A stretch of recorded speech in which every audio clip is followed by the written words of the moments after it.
With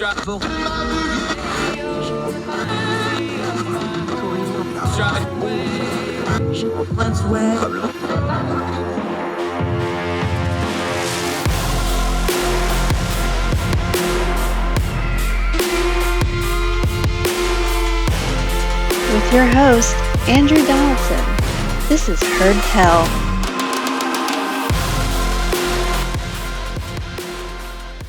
Excited about this one for a while. We've been wanting to talk to her for a while. She is one of the outstanding Young Voices contributor in the UK side of the stable, and we are thrilled to have her on. She's a political commentary. She is a frequent guest over yonder. We're thrilled to have her right here with us, Lettice Bromovsky, today. How are you, ma'am? Hi, I'm wonderful. Thank you so much for having me on. Bromovsky. I said it wrong, but they're used. Yeah, don't worry. I got the lettuce right and the Bromovsky wrong, but we're so thrilled to have you. We're going to kind of deep dive this prime minister race a little bit. We've been covering it as it's developed, but I think it's important to get the overall picture here. So before we zoom into what's actually happening, just big picture wise, how did we get here? Kind of start since Rishi Sunak is now one of the final two. We can say really it was him and Savid's resignations that kicked all this off. You can talk a little bit about the scandal that was the one scandal too far in a long list of controversial things. Yeah. Just take us back to that, because that's when the ball really got rolling on this. Then a couple of days later, Boris finally relented. Let's start there as background and kind of a framework here. Yeah, sure. Happy to. So although here in the UK, it feels like this has quite literally been going on for months, maybe even years, this all only started really back at the start of July with yet another scandal that arose when the Deputy Chief Whip, Christopher Pincher, was actually accused of sexually assaulting two men whilst at a private Conservative members club in London. Boris did sort of what Boris does best, and he came out, defended this man, which mainly we've put down to because Mr. Pincher was a devout Boris loyalist from back in January when Boris was facing off another rebellion. So Boris comes out, he defends him, saying sort of, I didn't know anything about Mr. Pincher's kind of wandering hands. I didn't know anything about his habits. However, very quickly after that, I would say 2 days, we found out this was entirely untrue. Boris himself had in fact been briefed on Chris Pincher's kind of ways, and yet he had looked the other way. So Boris had just come out and lied outright to everyone, and this was kind of the straw that you could say that broke the camel's back. And after that, as you were just saying, we saw the resignations of Rishi Sunak and Sajid Javid in one sort of foul swoop on the Tuesday. And then what can kind of only be called or described as kind of death by 1,000 paper cuts, as we saw 60 ministerial, like MPs and people in other ministerial positions resigning from their jobs, until essentially Boris had no choice but to resign himself. Although he did this in a very Boris fashion, his resignation speech, which finally happened on the Thursday, he never apologized for anything that had happened. There was no sort of contrition there. But more than that, he never actually said the word resign in his so-called resignation speech. And so this was sort of what kick-started where we are now with our leadership campaign. Yeah, and to be clear, because we're dealing with a parliamentary system, which the American audience and some of the worldwide audience may not be familiar with, the party is still in power. So whoever leads the party will de facto become the prime minister. Y'all had because of the way the system's set up, because of things that happened prior, nobody really wants to have another general election for a while if they can help it, although I'm sure Labor would love to have one tomorrow if they could do it. This is going to go for a little while. Just talk about the system of governments here, because it seems weird maybe to the American audience. Is like, what do you mean they're picking the prime minister? Well, because the party's still in power. Boris said it ad nauseum the last couple of weeks. He brought in this massive 80-some seat majority to parliament. So the party's still in power, and the leader of the party is going to become prime minister. Just kind of break that down for us. Yeah, so as you say, when a prime minister resigns here in the UK, it doesn't mean that the party is forced to have a general election. In fact, almost the opposite. The party stays the same, the government, sorry, stays the same. And as you said, Boris won this incredible 2019 mandate. He won many of the red wall seats, which red wall seats in the UK are essentially what have been Labour stronghold seats for a very long time. Yeah, like And our they were swing won voter over by districts in Yeah. America. Okay. Exactly. And so now the party will stay in power, but that is also has a few downsides, as it means that right now we have an almost zombie type government, as well, now just Rishi and Liz are battling it out over the next month um, to win leadership, which will take place on the 5th of September. And then they will be leader. But until that moment, Boris is remaining in his position as a sort of caretaker, as it's been described, with a sort of zombie government where the focus isn't really on the necessary things that it should be, perhaps. You know, we've got a huge cost of living crisis, we've got Ukraine going on. But in terms of the leadership contest itself, exactly, the first few rounds that we've just had, which saw, I believe, 5 or maybe 4 other candidates eliminated, the only people who can vote in that are the MPs themselves. So it's a very small collection. And now, as we move to this final round, voting is being opened up to a wider Conservative Party membership, which here in the UK is around between sort of, it's unknown the exact numbers, but about 160,000 people to 200,000 people. And it's a very small percentage of the actual electorate, about 0.5% of the entire UK electorate. So there's not many people who will actually be voting for the next prime minister. But once they become prime minister, they will just take up the helm where Boris left and continue for the next, year and a half, 2 years, until we have to have a general election. Yeah, Lettice Bromovsky joining us. Let's just start right there as we dig into this contest, though, because the way they do it, like you said, this is just the MPs voting. You had to have 20 MPs to be nominated. There's a lot of, backroom dealings and relationships and networks and these sorts of things. The narrative has been, okay, well, the MPs are going to have their favorites. Rishi basically went wire to wire for all. He was the favorite going in. He's the top vote getter on the other side of it. The narrative, though, is the MPs have their favorite, but when this goes to the wider party, a lot of people are saying that Liz or whoever was going to oppose him, it would probably invert and they would probably be the favorite again. Is that noise, or do you see evidence that that's the case? No, we are seeing exactly evidence of that. And I think it's actually a really, really interesting differential between the different views that we're seeing here between MPs and the actual Conservative membership vote. So when Liz and Rishi went head to head in this final vote, Liz got 113 MPs to support her, and Rishi got 137 MPs to support him. So Rishi was very clearly the front runner, and Liz would have a bit of building up that she had to do. However, in polls that have been taken yesterday within the wider Conservative membership, Liz has an immediate 62% lead on Rishi for favourite to be the leader. And that's a huge swing that we've seen. And we're not entirely sure what this is about, but one of the strangest things that we've seen, one of the strangest things I think that we've seen come out of this is this Boris ballot, where people seem rather angry that Boris has been ousted.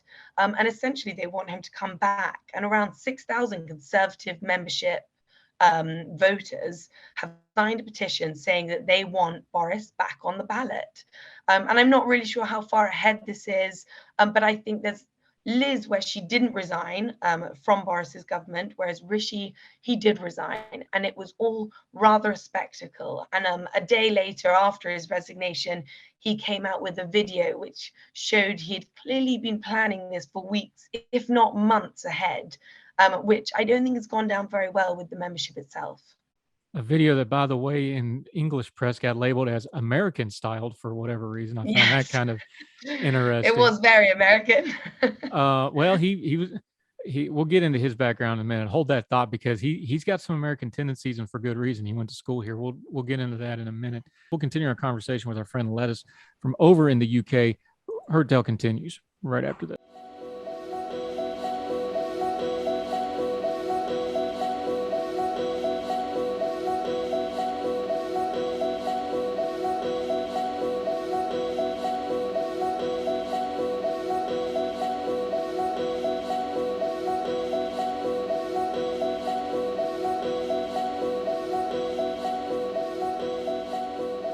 When you look at this race, though, what you just said, it's not a straight comparison to the left and right. The Conservative Party in England is not what we think of as American conservatives. They'd be well to the left of the midline conservatives in America. However, is it more accurate at this point to just call Boris Johnson a populist, especially when you see a poll number like that seems to be kind of divorced from the politics of the moment, and you just kind of get a visceral reaction like that? Is it not just accurate to just kind of call him a populist at this point? I mean, he definitely was, and that's something that Rishi is sort of trying to get behind and do that kind of as well. He's trying to win over the voters. And when we look at it between Rishi and Liz, Liz very clearly struggles to be that same sort of schmoozer that Boris was. She doesn't seem at the moment, and this is probably one of her major downfalls, to be able to corral people and unite people in that same way. Whereas Rishi is very natural in front of a camera. He sort of thrives much more.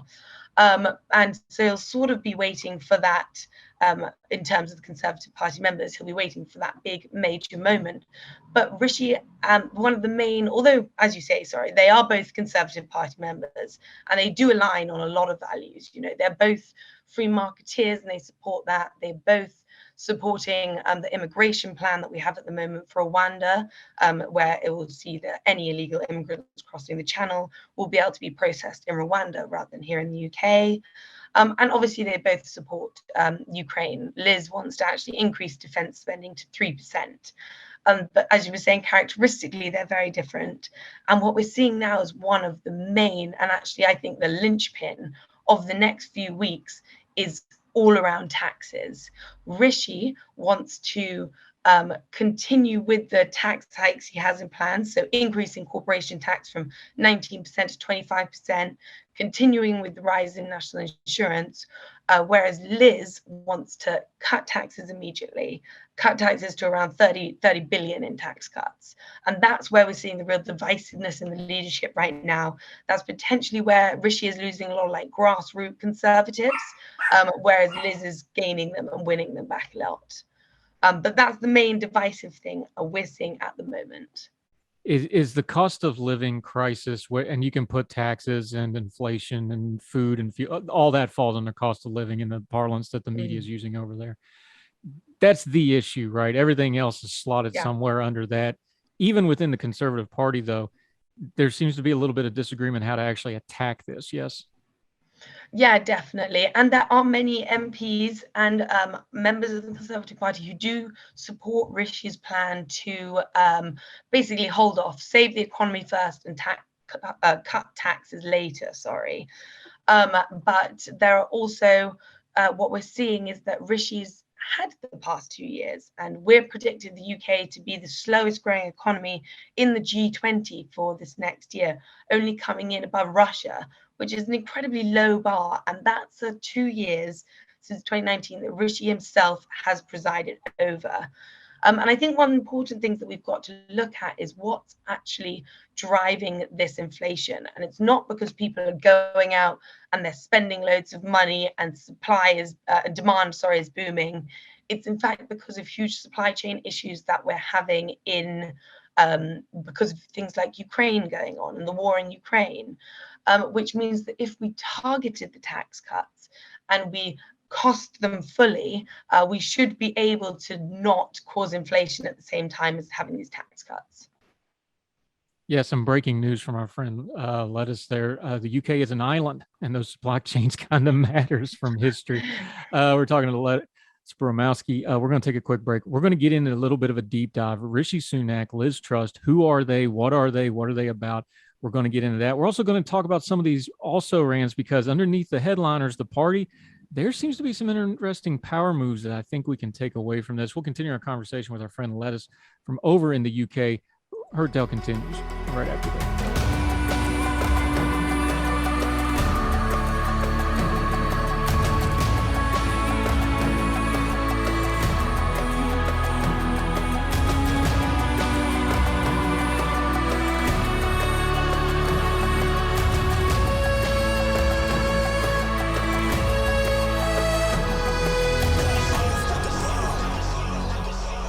Welcome back to Heard Tell. We're overseas with our UK friends, Lettice Bromovsky from Young Voices. She is a seasoned political commentator over there. Just go look at her Young Voices page. She's all over the place over there. It's amazing. Okay, let's talk about these top two candidates. They're both MPs. They're both well established. Let's start with Rishi Sunak. He went wire to wire in the MP portion of this race. He was the favorite. He held the votes all the way through. He's a young guy. I believe he's 42 years old. Uh, Good looking guy. He comes from Punjabi Hindu family, which of course is a big subset culturally in the UK. That'll be something folks want to talk about. Educated, Oxford, of course. Went to Stanford on a Fulbright, scholarship. So he has some American tendencies. He's wealthy. He's ambitious. He's obviously political. But who is Rishi Sunak? God, I mean, well, you covered him off pretty well there. He has, for the last 2 years, been the Chancellor of the Exchequer here. So he's been largely in charge of the economy. And to give him his dues, he's had to manage it during a particularly difficult time, you could say, as we've been going through COVID. And he has done that, well, to some extent. Some people obviously criticized him for it, but he did well. He supported the economy. He sent people on furlough during those 2 years. He did things like the Eat Out to Help Out scheme, essentially trying to support small businesses through these incredibly tough times. But what we're seeing now is a sort of shift in that dynamic, where I feel as we exited the COVID pandemic, some will say it's not quite over yet, but I would say, for me, in my mind, at the start of this year, life very much began to get back to normal. We were going out, eating out. We were going back into work, going back into the office. Life was just kind of opening back up. And I think that he potentially missed an opportunity there to go back to real conservative values, perhaps. And instead, in April, when we had our financial budget released, he chose to increase national insurance taxes, and he said he would next year be increasing corporation tax. For me, I think this was a bad move, particularly corporation tax, as we're at a time when we want businesses to kind of be flocking to the UK to sort of have our post-Brexit, post-COVID boom. And that's where I think he's slightly lost a beat on this. But as you say, he is an incredibly intelligent man. He's very well educated in economics. He's got himself into a little bit of a few scandals. I was interested in how you were picking up on his Americanisms there. There was a scandal, and mainly one of his main ones, there have been two, I would say, was that he got into a scandal over his wife's non-dom status, which essentially meant that even though he was the Chancellor of the Exchequer, his wife was fully legally, I might add, avoiding taxes by remaining not a citizen of the UK.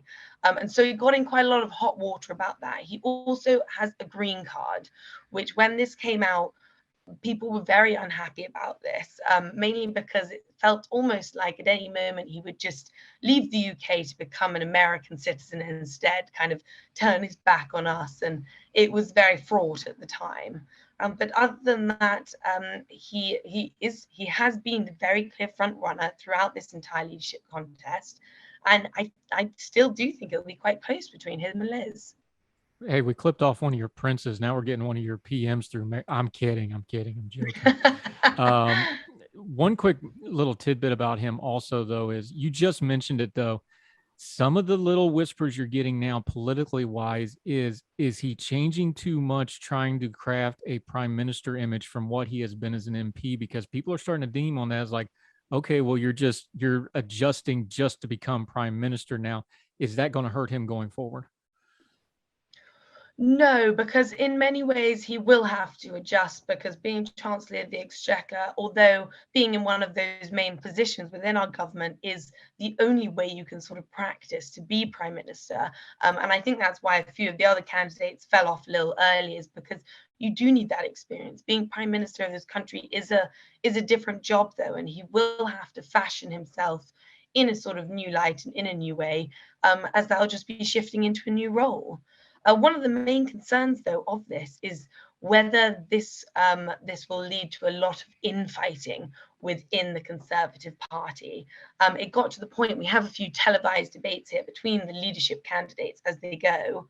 And in fact, the last one ended up being cancelled because Rishi and Liz Truss pulled out because it was seen to be far too damaging to the party image. And I think that is a very important point to touch on there, that and Liz actually said it in an interview recently, that even if Rishi wins, even if she wins, she would hope to have Rishi within the fold of the Conservative Party, and that at the end of this, it'll all be about uniting the party together to continue on with all the financial difficulties and international difficulties that we have going on. Let's just go ahead and talk about Liz Truss then. Another young person. She's not 50 yet. She's in her late 40s. Where do we start with her? Because here's the problem. Let's just be grown-ups here. Any female MP that's looking to be the prime minister is going to get compared to Thatcher. She's already had to deal with this in the press. She actually had to come out and say, no, I'm not trying to dress like Thatcher, among other silliness. That's going to be the comp. There's nothing. Theresa May dealt with this. She's going to deal with this. Whoever the next female of either party that's up for a prime minister, they're going to deal with it. What part of that's fair and what part of that's unfair? I think it's a very interesting point. And as you say, Liz came out and she said there's always this sort of double standard that women are always compared to Thatcher, and yet men are not necessarily always compared to Ted Heath, I think she said. I think it's, we're not sort of looking for the next Thatcher. We want to be looking for the next great female leader. Whether that is Liz Truss, I think there's almost a sort of, life has moved on a lot from them, although she does very much stand by Thatcher's principles. I think the direct comparison to her, which seems based purely a lot off because she's a female leader, is kind of unhelpful to her cause. I think Liz herself has done a huge amount for this country. She's got the huge experience. She was Justice Secretary. She was Trade Secretary, where she did what I thought was most incredible work, pushing forward our new free trade deals, particularly with Japan and Australia when we were coming out of Brexit. She was sort of exemplary in getting those over the line. And then again, she's now recently just been Foreign Secretary. And she was very much there for Russia and Ukraine scandal. She was forceful with the sanctions. And her policies, yes, they are Thatcherite in sort of essence, but they could also be equated to many other people, a bit like Reagan. They're very Reagan economics as well. So it goes sort of both ways in this, I would say. We did it with, excuse me, we did it with Rishi. Liz's background is very different from his. He kind of came in on top and went directly into high office. She really did climb the ladder. Of course, she went to Oxford as well. Her parents, though, her dad was a university professor. Her mom was a nurse. That's important if you're going to hold, healthcare things with the NHS issues, things like that. She's really climbed the ladder, even though she's still relatively young. You can just go look at her CV. Like, she has held over a dozen different posts in government of various kinds. She's climbed the ladder. She's checked all the boxes. She's a career politician. I don't even mean that as a bad way. She's done all the work. Does that compare and contrast between her and Rishi matter in this race at all? Is there an experience over kind of the flashy new guy that came in and went not straight to the exeter, but pretty much for all practical purposes compared to what she did? Is that a part of this race too? I would say that one of the main parts of this where that will be an effect is that, like you said, Rishi is a very high profile sort of politician. He and Boris he's been in the news sort of every week, every day, sort of the front pages since he became in as Chancellor. But the only good thing that means for Liz Truss is that if Conservative Party members have made up their mind about him, it's unlikely that over the next month he'll be able to change that, because he's been so public over these past few years. He's been entirely known.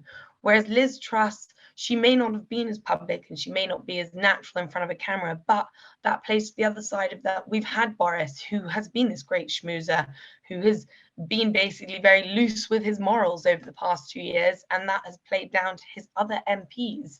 And I think that could in fact play in her favour, that she hasn't been caught up in Partygate the same as everyone else. And she has sort of kept her head down, and she's just can say that she has been working for the country and going forward. When her team was deflecting the Margaret Thatcher comparisons, they brought up Ronald Reagan as well. Of course, those two are kind of linked in a lot of different ways.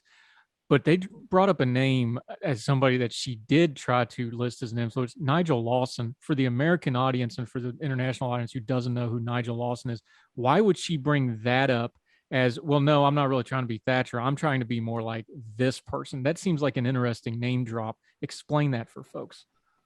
So Nigel Lawson was a sort of big proponent of Thatcher's policies of Thatcher's policies in economics. Things like privatizing several key industries, but one of the main things that he did was he saw the deregulation of the financial markets sort of halfway through her term, which essentially saw a huge boom within London financially, allowing it to grow very massively. It's referred to often as the Big Bang. And I think in some ways, this is what we're hoping to see Liz Truss do if she gets in. So if she'll be able to do things like deregulate. Right now, we've got ourselves into a horrible sort of cycle of borrow, spend, and then tax. And this is just going on and on. And we need to stop that in its tracks. And if we can deregulate, so do much more small state, low taxes, so that we can see this bigger growth, we will be able to see hopefully this sort of similar boom that that was seen in the 1980s. Yeah. Lettice Bromovsky joining us. We're going to take one more quick break. Those are the two leaders. What about everybody else that ran? Because that's still the Conservative Party. Is the next leader after whoever wins this race in that group somewhere? Talk about the future of the Conservative Party, the also rans, what that tells us about the state of the party. More with our friend Lettice over in the UK right after this as Heard Tell continues.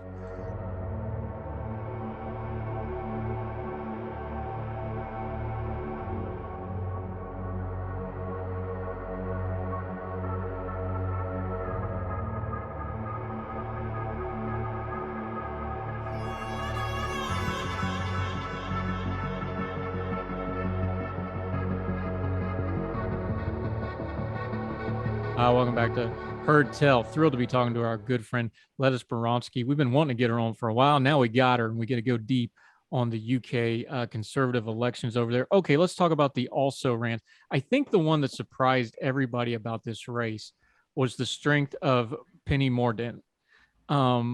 Obviously, again, we're all adults here. We know these things don't happen overnight. She's obviously done a lot of groundwork within the MPs of the party to get that much support. She planned this out. Do you think this is her rising in importance, or was this a one-off? How do we kind of view her? She came in a close third, really. Where do we view her going forward? Do you think she's a power player now, or is this a one-off thing? She's definitely a power player now. She's proved that she can corral people, get MPs on side, win that support. And she did incredibly well to get where she's come from. She was put in for a very brief time as Defence Secretary by Boris before she was demoted once again and replaced in the reshuffle. But she did, considering that's sort of been her biggest exposure. Other than that, she's mainly been just a trade minister, so nothing particularly high level. She's done incredibly well to showcase the side of herself that says, I can get things done. She's got a very extensive background in the military. She was in the Navy for a long time. I have no doubt that she will be back again when there's a next leadership election, if there comes. And I also have no doubt that she will now hold a much higher position within the cabinet. Is there going to have to be some kind of detente here between the Penny camp and the Liz camp to combine? Is there a feeling like, okay, we're going to have to come together here if we're going to beat Rishi? Is there going to be some, I don't know how y'all do it over there, but in our political party, there'd be, all right, I'm going to give you this and this, and you're going to support me on this and this, and we're going to go win this thing. Is there some of that going on now? Throughout the whole leadership contest, whenever a candidate went out, they had a sort of set number of voters behind them, essentially. And it's always interesting to see. So Penny herself in the last election where she got kicked out got 105 voters. And we remember Liz only got 113. So it really, really was very close. It will be interesting to see who Penny now backs. Obviously, all MPs have their own mind and they'll make up their own mind about who they want to go to. So a lot of it will be down to Liz, Truss and Rishi to do the legwork to try and win over each of Penny's followers. But if Penny decides to back Liz or Penny decides to back Rishi, that will definitely have an impact on where those people who were supporting Penny will go. While we're talking about the female candidates here, there were two other ones. This was a diverse field. It was 4 and 4. Suella Braverman and Kimi Bandanock. Kimi really opened a lot of people's eyes because a lot of people just didn't have any idea who she was. They'd probably never heard her speak. They probably hadn't seen her. They couldn't put a face to the name. She wasn't particularly noted before this. I think a lot of people paid attention to her now, good, bad, and indifferent. And of course, Suella Braverman, she was one of those that called for resignation. She's a serving attorney general. Just break down those two women for us real quick. Yeah, definitely. So first of all, Suella Braverman, she was, like you say, excuse me, and as I say, rather unheard of, particularly if you're not into politics massively, or if you aren't reading up about who the Attorney General is at the time, which most people wouldn't be. But she came out, and she came out swinging. What she is known for very much is she allowed changes to the Northern Ireland Protocol, which is a very big, rather complicated thing that's going on here in the UK about the border between the UK once they left Brexit and the Republic of Ireland. So it would be Northern Ireland, the Republic of Ireland, whether it be a hard border there, a soft border. And very recently, the main things that she's done is she pushed it through to say that we would not be breaking international law if we changed this Northern Ireland Protocol. And that was very, very popular within the Conservative Party. And I think that definitely gave her a bit of a push forward. And then as we move on to Kemi's done incredibly well. I think all the women actually in this Conservative leadership have done so well. And hopefully it will show a lot more of a female, many more female MPs higher up, really. But Kemi, she's very hard on woke, which is very popular with our the Conservative Party members as well as the MPs. And she's sort of not afraid to say what she thinks on that. She's also very much a sort of true root blue conservative, if that makes sense. So she's very much on less taxes and small state and all of that. But she spoke her mind, and she spoke it very well. And I think we can definitely expect to be seeing them again in much more seen and notable positions. And I expect they will try again to be leaders someday. Yeah, interesting diversity in the conservative leadership. One quick name before we put a bow on this thing. Tom Tugendhat. People really didn't know who he was. I know he first came to mind when he gave that speech in the House of Commons, and I never thought I'd live to see the United States being denounced in the House of Commons, but there I was sitting watching it live, not for no good reason, I must admit. That speech he gave on Afghanistan, he was kind of seen as maybe the integrity candidate here. In a lot of ways, he wasn't going to win, but I think a lot of people felt very comfortable with him, see him as a good man. What's his future in the party? He's pretty secure as an MP. Does he go for a ministry post? Is he content on a backbench? What do you think he does from here? Because he's got a lot of public support and respect in the chamber. Does he really want to get into the dirty end of politics, or do you think he just kind of maintains? Well, I imagine that all MPs somewhere in their political career will be aspiring to be in one of those top senior positions. So I imagine he definitely will be going for it. As you say, he's sort of, well, in my mind anyway, at least he'd never really had a chance to be leader, but was more trying to showcase himself for what he had to offer and his advantages. His background is almost entirely only in defense and in military, which made him sort of limited and definitely not a prime minister position. But it gave him the opportunity to say that I'm here, I'm willing to sort of fight, I'm willing to showcase particularly things going on in Ukraine, things that happened in Afghanistan, and that will put him front of mind, perhaps, when it comes to choosing who will be in the next cabinet and who will hold those top positions, which I think is the main thing that he really wanted to get out of this. Yeah, I think so too. And that speech, if anybody, we covered it when he did it. I think we carried it. Go back and watch it. It's really an exceptional piece of oration in a chamber that's rather famous for really good oration down through the years. That'll hold up against anybody's. All right, got to put you on the spot. We've been talking about it for a half hour. Who's going to win this thing?